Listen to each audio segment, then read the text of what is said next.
Kausan ni poimo lali so poi na ngai poimo em chan chin thabukali ziap tu te poi na an zia kim vek tum kau ni boinia patianin min soi thenga Jerusalem alali so ro pui taka alu na ni champa ani a engwangin nge lal ni si khalal angin alu ti hi nangni po in thinlunga zona tam tak a ombe ka ring angin tilaya kha po ka ngai to na ti tam to ni a engwangin nge lal angin alu lal ani lovem ni ti zona te po a om thei ani maro chu an pathian ni leile van lal ania vana po lal ber leya po lal ber engkim zong chungaleng ani ti po in ne ya hian kan siat apoi mo em ani Jerusalem a ro puita ka alu khan zirtirten hosana ti nan soi moya lalpa minga local chu fakin omro se ram lo theng tur kan pa David aram chu choi moin omro se ti nan soi moya parisai te khan zirtir tu heng mi te hi hauro an ti ni masela li suan eng tin nge ti kan ti chuan heng mi te hi an au chua lo chuan lung te tal a au chua kang ati ni chu wang chuan in lal li su hi kan fak awanga ro pui ani lawa kan zoi moya wanga ro pui po ani lo ho kan fak le kan zoi moya kan tong trai awang hian pathian a dang lam na engma a thleng lo ama ro chu ami ten kan faka kan zoi moi na hian pathian a dang lam na thleng lo ma se a fak tu te a choi moi tu te nuna hian dang lam na a thleng thin ani chu kan hriat reng a poimo a voin ni a po kan tleme mo kan tame mo lama khanin ril ru mat lovila kan thin lung zongin lalpa kan fakanga lalpa tan kan ote au chok turin kan in buat sai anga voin ni atang hian kan ei zon na konga kan na thona konga kan zir na konga lal li suwa lal bera kan nei na turatana kan bultran tharle na turatana kan vo in hun hi pathian he na kan lan thau kha apoi mo ani ti kha kan soi masadu ani chuan kong kan zole dona kumdanga kan kalang in ilaya hol bula sonin kan chuk thalenga ti chuan eta kar ko na teng kan tual chholenga get in ko ta hian hun tok te kan siam lenga teng chuan in hun man kan tumbanga a tho ome kan zain kan dinganga voi khat kan aurualanga kan thu to lobanga tong china kan lenga ti chuan ko na kan chuk ma kan in rem don dia le kan zain lo ding le kan nau dan tu kha kan siatro Hosana ti kanin kan chol kha pian sang taka hol chawak turani no Hosana ti pa khan pian chunglama ken chau turani le tilam tin na malama kaltele anung lama zoi tu te chuan Hosana lalpa minga lokal chu fakin omro se ram lo theng tu kan pa David aram chu choi moin omro se chung lung bera thian Hosana chuan kan thengil lo tur chu kuang kan kenganga kalkong ate khan kan zai panga ti chuanin kasil tu tur khan unaw no mangai khaloin ring selat ome le ka tong trai zo po na kan chok don nia tong trai ang olalpa kan pathian chungnung beramin mangai min enkol thin tu boin ni a Jerusalem a ro pui ka iluna ni champha kausan hauten lalpa mang turin kan in bos saya zon lalpa kausan bos sain tu ken zinga kong te zo in Hosana ti in nang ma fole choi moi turin kan in bos saye kan thin lunga lalpa nang lo ro pui berla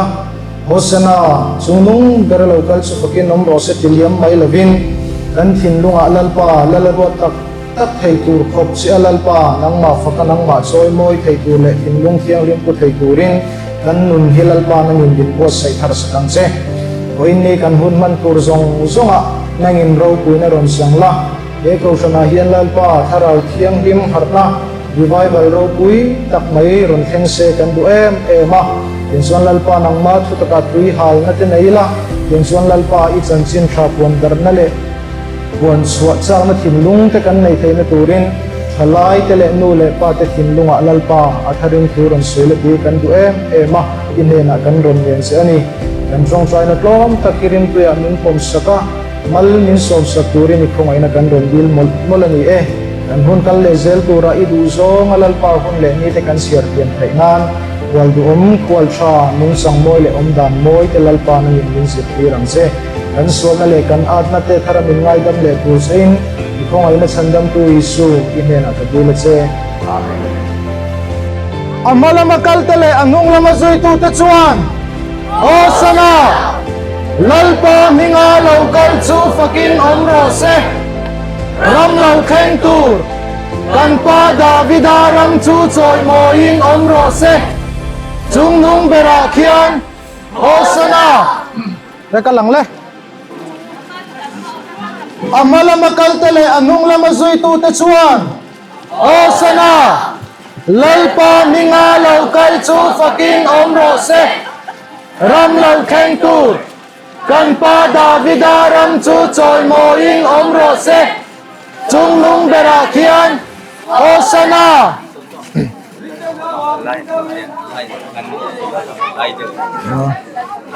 hey ti live line mo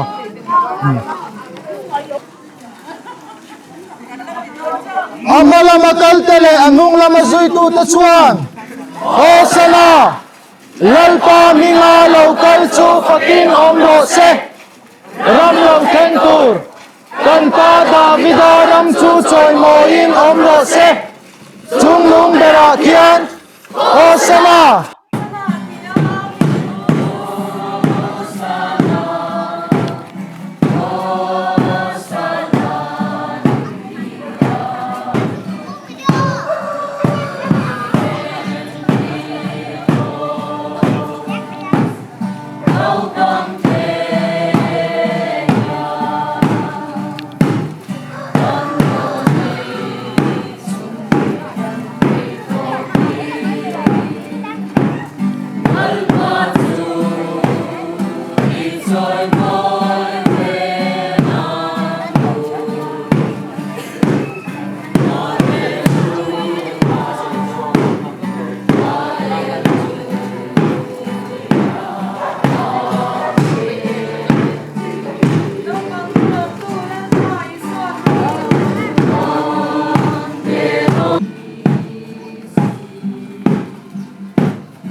amala makal tele anung lama zui tu te chuan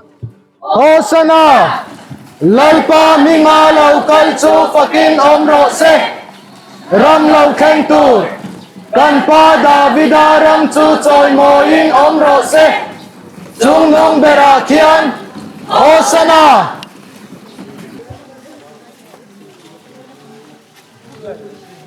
amala makal tele anung lama zui tu te chuan Hosana lalpa minga lokal chu fakin omro se ram lau khen tur kan pa davida ram chu choi moin omro se chung nung bera khian Hosana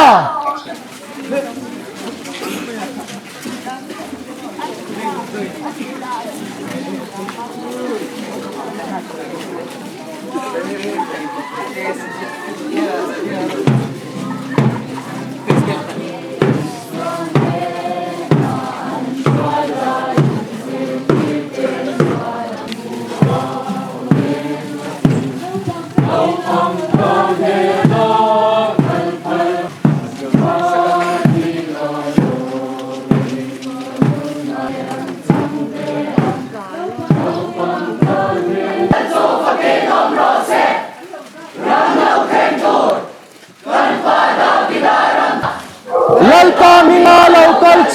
in omro se ram lo theng tu kan pa Davida ram chu choi mo in omro se zum nung bera khian Hosana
Amalama kaltele anung lama zui tu tichuan. Hosana, let Pamingano verso pagin om rose, Ramno ventur, Kanpada vidaram tutoy mo inom rose, Tungnong merakyan, Hosana.